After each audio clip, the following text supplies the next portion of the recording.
السلام علیکم ورحمۃ اللہ وبرکاتہ۔ اس سے پہلے والے سبق میں ہم نے پڑھا تھا مسح کے خف جو ہوتا ہے اس کے اوپر مسح کرنا جائز ہے، اس کے بیان میں ہم نے پڑھا تھا، اور حدیث اور قرآن کی دلیل وغیرہ اس میں ہم نے پیش کی تھی۔ ٹھیک ہے، تو آج کے اس سبق میں ہم انشاءاللہ پڑھیں گے کہ جو خف جو ہم جس کے اوپر مسح کرنے جا رہے ہیں، وہ ان کے اندر کیا کیا شروط ہونے چاہیے، کیا کنڈیشنز ہوں گے، تبھی جا کے ہم وہ مسح کر سکتے ہیں۔ ٹھیک ہے، تو وہ شروط جب پائے جائیں گے تبھی ہم خف پہ مسح کر سکتے ہیں، کیونکہ یہ خف پہ مسح کرنا ایک طرح کا چھوٹ ہے، سمجھ لیجیے، جو آسانی پیدا کرتا ہے ہمارے لیے، مسلمانوں کے لیے، کہ ہم پیر دھوئے بغیر کیا کرتے ہیں، اسی اوپر سے جو ہے خف کے اوپر سے مسح کر لیتے ہیں، پانی ہاتھ میں لے کے جس طرح سر کا مسح کرتے ہیں بھگا کے ہاتھ، بالکل اسی طرح ہم کرتے ہیں۔ تو مسافر کے لیے جو ہے 3 دن تک یہ چھوٹ ہے کہ وہ خف کے اوپر مسح کر لے، پیر دھونے کی ضرورت نہیں وضو بناتے وقت۔ اور اگر مقیم ہے، مطلب سفر پر نہیں ہے وہ، تو اس کو 1 دن جو ہے چھوٹ ہے کہ وہ آرام سے 1 دن خف پہ مسح کر سکتا ہے، خف کو نکالنے کی ضرورت نہیں ہے اس کو پیر دھونے کی۔ ٹھیک ہے، تو اوپر سے مسح کر لے گا، کافی ہو جائے گا۔ تو ابھی جو ہے نا وہ خف کیا کیا ہونا، کس طرح ہونا چاہیے، کیا شروط ہونی چاہیے اس کے اندر، کون کون سی شروط پائے جانے چاہیے، اس کا بیان ہم انشاءاللہ اس میں کریں گے۔ اوکے، تو شروط و جواز المسح، جب مسح کرنا جائز ہے نا تو اس کے کیا شروط ہیں۔ ٹھیک ہے، یصح المسح، مسح صحیح ہوگا علی الخفین، خفین پر، اذا وجدت اگر پائی گئی، الشروط الآتیہ نیچے دیے گئے شروط اگر پائے گئے تو تب پہلا شرط کیا ہے، ان یکون قد لبس الخفین علی طہارہ، پہلی سب سے فرسٹ شرط جو ہے یہ ہے کہ جو خف پہنا ہے اس نے وہ طہارت پہ پہنا ہو۔ اوکے، ایک بار وہ وضو بنا لیا ہو، پورا وضو بنا لیا ہو، تب جا کے جو ہے پیر وغیرہ دھونے کے بعد آخر میں جا کے وہ جو ہے خف پہنا ہے۔ ٹھیک ہے، تب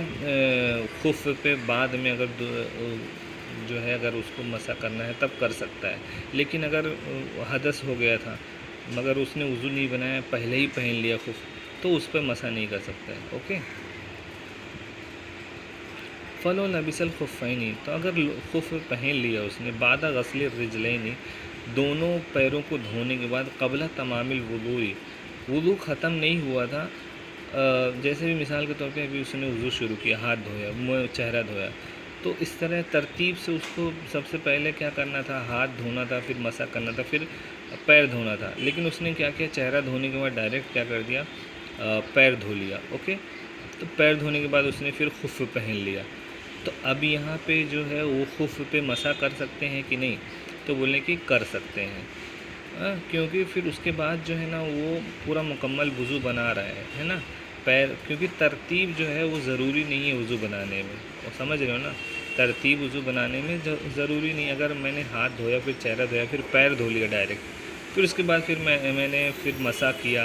اوکے، مسح کیا، پھر اس کے بعد کونیوں سمیت ہاتھ دھو لیے، پھر اس طرح مکمل میں نے وضو کر لیا، تو وہ ہمارا وضو بن جاتا ہے نا۔ تو بالکل وہی بتا رہے ہیں کہ اگر کسی نے وضو مکمل ہونے سے آخر میں، سب سے آخر میں پیر دھویا جاتا ہے نا، لیکن کسی نے کیا وضو پورا مکمل نہیں کیا ہے، بلکہ پیر پہلے ہی دھو لیا۔ اوکے، تو اگر پیر دھو لیا ہے تب وہ اب خف پہن سکتا ہے۔ اب جب وہ خف پہن لیا ہے، پھر اس کے بعد اس نے وضو مکمل کر لیا، پھر جب دوبارہ وہ وضو بنائے گا تو خف نکالنے کی ضرورت نہیں ہے، بلکہ خف کے اوپر سے وہ مسح کر لے گا، تو مسح کافی ہو جائے گا۔ اذا کان اکمل الوضوء قبل حصول حدث، پھر بتا رہے ہیں کہ یہ خف اگر اس نے پہن لیا ہے کب، اذا کان اکمل الوضوء، وضو کو اس نے مکمل کر لیا ہے، مطلب پیر دھو لیا پہلے، پھر اس کے بعد دوبارہ جو دوسری چیزیں دھونی تھی وہ دھو لیا، اس طرح مکمل کر لیا، تب قبل حصول حدث، کوئی حدث واقع ہونے سے پہلے، جیسے مثال کے طور پہ اس نے ہاتھ دھویا، پھر چہرہ دھویا ہے نا، پھر ڈائریکٹ کیا کر لیا تھا اس نے، پیر دھو لیا تھا۔ اوکے، اب کیا کیا اس نے، پیر دھونے کے بعد پھر خف پہن لیا، اب پھر اس کے بعد یہ وضو جو ہے وہ اس نے مکمل نہیں کیا، بلکہ جا کے کیا پیشاب کر کے آ گیا یا پاد دیا ہے نا، تو حدث واقع ہو گیا۔ اب وہ حدث واقع ہو گیا تو سمجھ لو جو پہلے وہ وضو بنا رہا تھا وہ وضو کیا ہو گیا، ٹوٹ گیا نا، اب اس کو اثر نو وضو بنانا پڑے گا، تب اس کو خف کو پہلے نکالنا پڑے گا، پھر جب وضو وہ بنا لے گا پھر اس کے بعد وہ خف پہنے گا، تبھی جا کے خف پہ بعد میں وہ مسح کر سکتا ہے، ورنہ مسح نہیں کر۔ تو یہاں پہ جو پوائنٹ ہے وہ یہ ہے کہ جو خف پہن رہا ہے نا، تو وہ ایک بار مکمل طور پہ یا پھر مطلب طہارت پر مکمل اگر وضو نہیں بنایا ہے تو بھی مطلب پیر اس نے دھو لیا، پھر بعد میں مکمل وضو کر رہا ہے، طہارت پہ جو ہے خف پہننا ضروری ہوگا، مطلب جیسے ابھی پیشاب کر لیا ہے، مطلب اس نے خف پہن لیا ہے، اوکے، پھر اس کے بعد گیا پیشاب کر کے آیا، پھر اس کے بعد جو ہے وضو بنا رہا ہے، اور پھر اس کے بعد جو ہے مسح کر رہا ہے، تو اس طرح جائز نہیں ہے، بلکہ اس کو جب وہ خف پہنتا ہے نا شروع میں، تو اس کو ہے نا وہ پیر جو ہے نا دھو کر ہی وہ پہننا ہوگا، کیونکہ وضو بناتے وقت پیر